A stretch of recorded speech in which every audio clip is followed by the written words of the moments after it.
morning, everyone. Today I'm going to be reading A House for Hermit Crab by Eric Carle.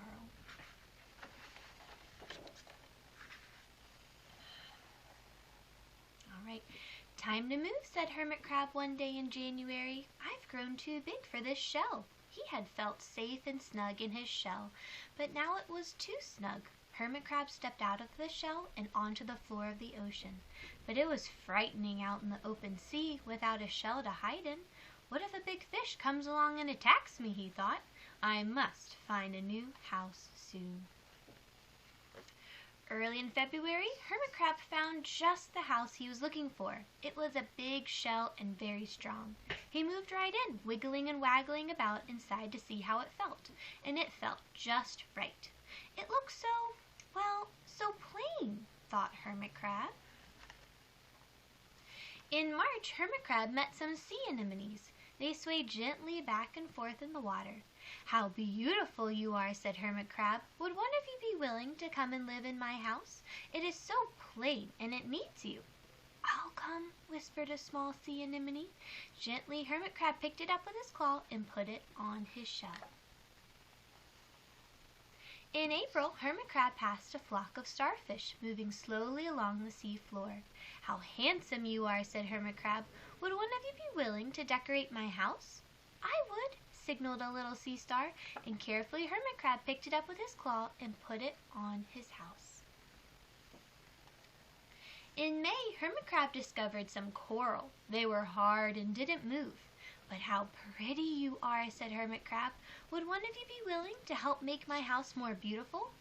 I would, creaked a crusty coral. Gingerly, meaning gently, Hermit Crab picked it up with his claw and placed it on his shell. In June, Hermit Crab came to a group of snails crawling over a rock on the ocean floor. They grazed as they went, picking up algae and bits of debris and leaving a neat path behind them. How tidy and hard-working you are, said Hermit Crab. Would one of you be willing to come and help clean up my house? I would, offered one of the snails. Happily, Hermit Crab picked it up with his claw and placed it on his shell. In July, Hermit Crab came upon several sea urchins. They had sharp, prickly needles. How fierce you look, said Hermit Crab. Would one of you be willing to protect my house? I would, answered a spiky sea urchin. Gratefully, Hermit Crab picked it up with his claw and placed it near his shell.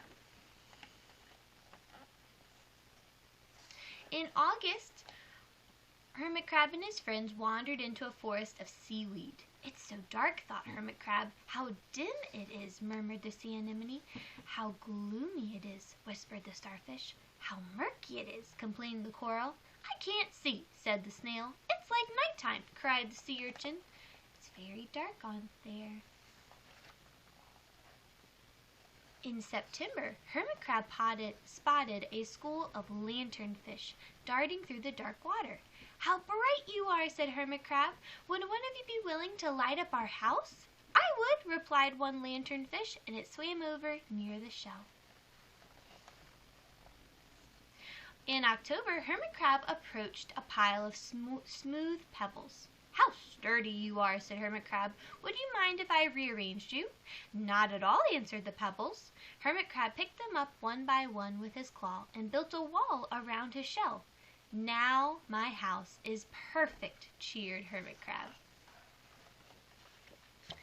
But in November, Hermit Crab felt that his shell seemed a bit too small. Little by little over the year, Hermit Crab had grown.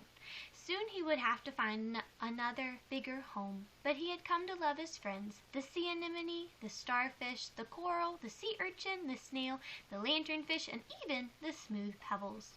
They have been so good to me, thought Hermit Crab. They are like family. How can I ever leave them? In December, a smaller Hermit Crab passed by. I have outgrown my shell, she said. Would you know of a place for me?